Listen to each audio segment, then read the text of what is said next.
चार एस्पेक्ट्स मैं डिस्कस करना चाहूँगी। नंबर वन कि जब हम बात करते हैं बीइंग डेंजरस, तो यस, इंडिया डेंजरस हो चुका है। वो डेंजरस इस तरह से हो चुका है कि उसने डिजिटली पूरी दुनिया को अपने कंट्रोल में ले लिया है, अपने वश में ले लिया है, राइट। पावर बहुत आ गई है। पावर जो है वो उसका डेंजरस होने का एक बड़ा एस्पेक्ट है। देखिए, एक कंट्री डेंजरस तब होती है जब उसकी फॉरेन पॉलिसी जो है वो लीडिंग हो, उसकी जो इंटरनेशनल रिलेशंस है वो लीडिंग हो। देखिए, इंडिया अब एक ऐसी स्टेट बन चुका है जिसकी बात लोगों को यानी दूसरी कंट्रीज़ को माननी पड़ती है। और जब एक ऐसी कंट्री बन जाती है, जब कोई भी कंट्री, कोई भी स्टेट इस स्टेट में आ जाती है, इस पोजीशन में आ जाती है, तो डेफिनेटली वो डेंजरस हो जाती है। भाई, उसको किसी की कान, जिसको हम कहते हैं ना पंजाबी में, वो नहीं रहती। नंबर टू मैं बात करूँगी जो सीरियल किलिंग वाला और जो टेररिज्म वाला एस्पेक्ट उन्होंने छेड़ा है, ये कुछ इस तरह की बातें कभी इंडिया की अक्रॉस द बॉर्डर हमारे लिए होती है, कभी हमारे तरफ से अक्रॉस द बॉर्डर उनके लिए होती हैं। वो क्यों होती हैं ये भी मैं आपको डिस्कस कर लेती हूँ। यस, ऐसा नहीं है कि लोग झूठ की बिना पर ये बातें कर देते हैं, नो। कुछ ऐसी ब्लैक शीप्स होती हैं जो वहाँ भी हैं और यहाँ भी हैं, जो हमारी कंट्रीज़ को एक साथ जुड़ने नहीं देती हैं, जो अभी भी उसी तरह का जो है मैं कहूँगी स्टीरियोटिपिकल माइंडसेट के साथ वो लोग आगे बढ़े हैं। और अभी तक जो है उनकी माइंड से वही चीज़ नहीं निकली कि भाई, उनके प्राइम मिनिस्टर भी तो कहते हैं ना, घर में घुस के मारेंगे ना। जब जब यहाँ पे कोई मरता है जिसका ताल्लुक इंडिया की टेररिस्ट लिस्ट में होता है, वो कहते हैं देखा, घर में घुस के मार दिया। तो वो कहीं ना कहीं अपनी विक्ट्री को भी इंजॉय करते हैं और साथ मानते भी नहीं है। देखिए, मेरी बात सुने, आपको मैं यहाँ पर ये चीज़ क्लियर करना चाहूँगी कि जब हम लोग इस तरह की चीज़ करते हैं ना, तो हम लोग भी उस चीज़ के अंदर एक प्राइड शो करते हैं। आप माने या ना माने, आप इस चीज़ को एग्री करें या ना करें, एक राइवलरी वाला जो फैक्टर है ना, वो एग्जिस्ट करता है इन दोनों कंट्रीज़ के अंदर। हम हज़ार कहें कि हम में बहुत प्यार है, हमारे रहन सहन एक जैसा है, हमारी लड़ियाँ एक साथ मिलती हैं, हम 100 साल एक साथ रहे हैं, ये सारी चीज़ें हम लोग कहते हैं और हम लोगों ने बारहा लोगों तक ये बात पहुंचाई भी है। बट ये जो रिवेलरी वाला फैक्टर है, even though it is cricket, even though it is social media पे आप कितनी फाइट्स देखती हैं, even though it's electronic media, even आप किसी भी फील्ड को उठा लें, आप देखें, कोई भी अमेज़ॉन, अगर हम लोग एक फॉर एग्जांपल लेते हैं, तो हम लोग कंपैरिजन करते हैं इंडिया के साथ। अगर हम लोग पेट्रोल की प्राइस के कंपैरिजन करते हैं इंडिया के साथ, डॉलर की प्राइस का एक कंपैरिजन क्यों है हमारे दरम्यान? क्योंकि हम उनको अपना राइवल समझते हैं। हमारा एक कॉम्पिटिशन जो है ये पिछले 76.5 ईयर से चलता आ रहा है और स्टिल हम उसको कंटिन्यू किए हुए हैं, ठीक है। और इसी चीज़ को हम लोग अपनी पॉलिटिक्स के अंदर बहुत ज़्यादा कैश होता देखते हैं, ठीक है। हम लोग जब भी बात करते हैं इलेक्शंस में, हमारे पास एक एस्पेक्ट आता है कश्मीर का, ठीक है। वो कश्मीर का एस्पेक्ट हम लोग हमेशा डिस्कस करते हैं, उनकी तरफ से जो है मकबूजा कश्मीर की कामयाबियों को डिस्कस किया जाता है और आज़ाद कश्मीर के बारे में डिस्कस किया जाता है कि वहाँ पर क्या है क्या नहीं है। सेम इसी तरह से वो लोग भी कहते हैं कि भाई वहाँ पर जुल्म हो रहा है, ये हो रहा है, वो हो रहा है। तो ये एक प्रोपेगेंडा जो है वो इंटरनेशनली वो लोग चलाते हैं। डेफिनेटली एक कंट्री जो है, एक लाइक पॉलिटिकल पार्टी जो है, उसकी अगर नेशनल क्या कहेंगे फर्म्स हैं या नेशनल उनके इंटरेस्ट है, तो उनके पर्सनल इंटरेस्ट भी हैं, उनके पॉलिटिकल इंटरेस्ट भी हैं, जिसके थ्रू वो लोग जो है वो पावर में आते हैं। अब उनके पब्लिक को जो सेंटिमेंट्स टच करते हैं, उन्होंने उसी को टारगेट करना है, ठीक है। अब दूसरी तरफ अगर हम लोग पाकिस्तान की तरफ आए, सेम हम लोग इसी चीज़ को रेप्लिकेट देखने में मिलता है। जब हम पाकिस्तानी सोसाइटी की बात करते हैं, हमारे भी पॉलिटिक्स में यही चीज़ रेप्लिकेट होती हुई नजर आती है इंडिया, कि वो लोग जो है इस चीज़ को कैच करते हैं। लेकिन आमना, यहाँ पर सवाल ये भी पैदा होता है कि एक तरफ पाकिस्तान के प्राइम मिनिस्टर, करंट गवर्नमेंट और यहाँ का जो बिजनेस बड़ा दोस्तों, इस समय इंडिया की ताकत देखकर पाकिस्तान की पतलून गीली हो चुकी है, क्योंकि इंडिया की इस समय पॉपुलैरिटी पूरे विश्व भर में है। इंडिया में इतना ज़्यादा इन्वेस्ट कर रहे हैं दूसरे देश के लोग आकर कि पाकिस्तान के देश के लोग देखकर दंग हैं कि इंडिया इतना कैसे विकास कर सकता है। हम लोग दोनों साथ में ही चलना शुरू किए थे, लेकिन इंडिया कहां से कहां पहुंच गया, अभी हम कहां तक हैं। आपकी क्या राय है कमेंट में ज़रूर लिखिएगा। अभी तक चैनल में नए हैं, चैनल को लाइक और सब्सक्राइब जरूर कर लीजिएगा। देखते हैं वीडियो में आगे, आप अपना राय कमेंट में लिखना ना भूलिएगा। खबर ये आ रही है कि पाकिस्तान को हो सकता है इस दफ़ा यूएन के अंदर जो है नॉन परमानेंट सीट जो है मिल जाए।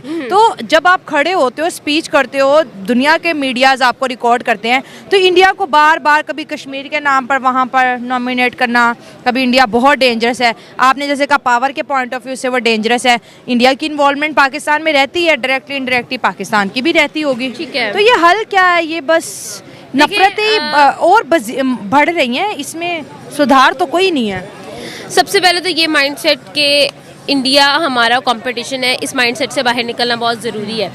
इस माइंडसेट से बाहर निकलना बहुत ज़रूरी है। वो इस वजह से ज़रूरी है that India is not our competition any more. India is way far from अस।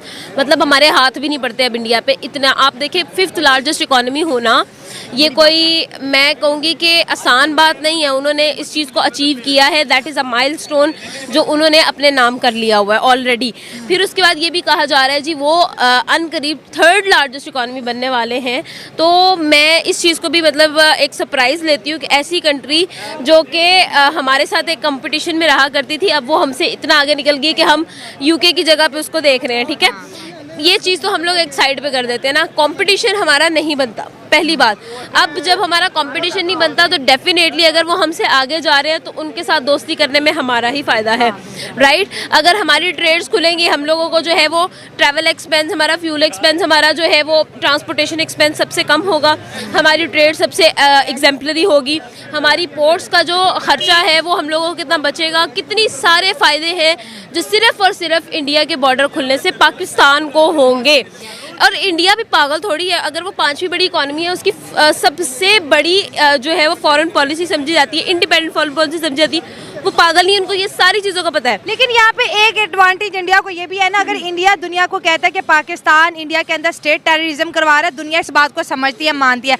अगर पाकिस्तान कहता है तो वो वर्थ नहीं बन रही ना। देखिए, वर्थ आपकी तब बनती है जब आपके पीछे आपको सपोर्ट करने के लिए आपकी इकोनॉमी हो, आपकी ग्रोइंग बूमिंग आपकी इंडस्ट्रीज हो, आपकी जो है फॉरेन पॉलिसी इस तरह की हो कि आपको दिन है तो लोग कहें दिन है, कंट्रीज कहें दिन है। आपकी फॉरेन पॉलिसी कहें रात है तो आपकी लोग इस चीज को माने कि रात है। और इंडिया कर रहा है, शंकर ने ऐसा ही किया है। मैं लाइक ठीक है वो हमारे राइवल्स हैं, मैंने आपको पहले कहा, लेकिन कुछ चीज़ें ऐसी हैं जिसमें इंडिया ने हैरान किया है, ना सिर्फ पाकिस्तान को, ना सिर्फ पाकिस्तान की पॉलिटिक्स को, बल्कि पूरी दुनिया को। और उसमें एक बड़ा नाम एस जे शंकर का आता है। उसकी इतनी बोल्ड स्टेटमेंट्स, बड़े डेवलपमेंट, बोल्ड स्टेप्स। अभी पिछली, मैं ज़्यादा दूर बात नहीं करूँगी, रिसेंट सिनेरियो बताती हूँ। एस जे शंकर ने prime minister of India Narendra Modi को इनवाइट किया कि आप हमारे पास आएँ, ठीक है, और आप हम लोग ना कुछ इंटरनेशनल फोरम्स पर बात करते हैं। और उनकी कुछ इंटरनेशनल इवेंट्स थे जिन पर उन्होंने उनको इनवाइट किया था। उन्होंने मना कर दिया। लेकिन उससे हुआ ये, जब उन्होंने मना किया तो क्या हुआ कि फॉरेन पॉलिसी उनकी देखे कितनी इंडिपेंडेंट है कि एस जे शंकर खुद वहाँ चले गए। ना सिर्फ वहाँ गए, उन्होंने वहाँ पर मिलियंस ऑफ डॉलर की डील की, ठीक है। वहाँ पर जाकर वो लोग अपनी लाइक ट्विटर अकाउंट पे, सोशल मीडिया अकाउंट पे एक्टिव रहे और उन्होंने वहाँ की मैनेजमेंट को कम्प्लीटली अपने फेवर में लिया। Even though the prime minister didn't go, it didn't even bother them, right. तो मुझे ये समझ नहीं आती कि how is it possible, how is it possible. India है, कुछ भी पॉसिबल है। चलो आखिरी सवाल, आमना आदिल आपको पता है पॉलिटिक्स में बड़ा इंटरेस्ट रखती हैं और बड़ी गहरी बातें करती हैं छोटी सी उम्र में। अच्छा आमना, ये बताओ कि जो दुनिया के अंदर एक नारा है, ये जो पाकिस्तान को ख़तरा है कि मोदी बहुत पावरफुल है और बड़ा पावरफुल लीडर है, और हमारे तो अक्सर शो में हम सुनते हैं कि उन जैसा पॉलिटिशियन पूरे पाकिस्तान में एक भी नहीं है। तो उनकी पावर को कितना आप मानती हैं कि वाकई स्ट्रॉन्गर, कहीं ना कहीं हमारे सियासतदान भी नरेंद्र मोदी से जो है कहीं ना कहीं एफर्ड है? देखें, ये चीज़ आपकी मैं एग्री करूँगी, 100% एग्री करूँगी। डेफिनेटली आप भी बहुत ज़्यादा इस चीज़ के साथ इंटरेस्ट रहती हैं। मैं नहीं कहती, ये आप नहीं कहती, ये हम यूट्यूबर्स नहीं कहते, बल्कि ये गूगल कहता है। आप गूगल पे सर्च करें मोस्ट इन्फ्लुएंशियल लीडर तो आपको नरेंद्र मोदी मिलेगा। Really? यस, ठीक है, आपको वो मिलेगा। एक ऐसा पॉलिटिशियन है नरेंद्र मोदी जिनके यूट्यूब पे भी आप फॉलोअर्स देख ले तो आप हैरान हो जाए। नंबर 1 फॉलोअर्स जो हैं नरेंद्र मोदी के, अगर पॉलिटिशियन के यूट्यूब की बात करें। मैं मतलब ये भी देख रही थी कि व्हाट्सएप पे चैनल उन्होंने बनाया, ओवरनाइट उनके जो है वो 10 मिलियन फॉलोअर्स हुए। मतलब इस तरह की बहुत सारी चीज़ें, बड़ी फैन फॉलोइंग है। उस बंदे ने एग्जैक्टली उस बंदे ने इंस्पायर किया है। और इंस्पायर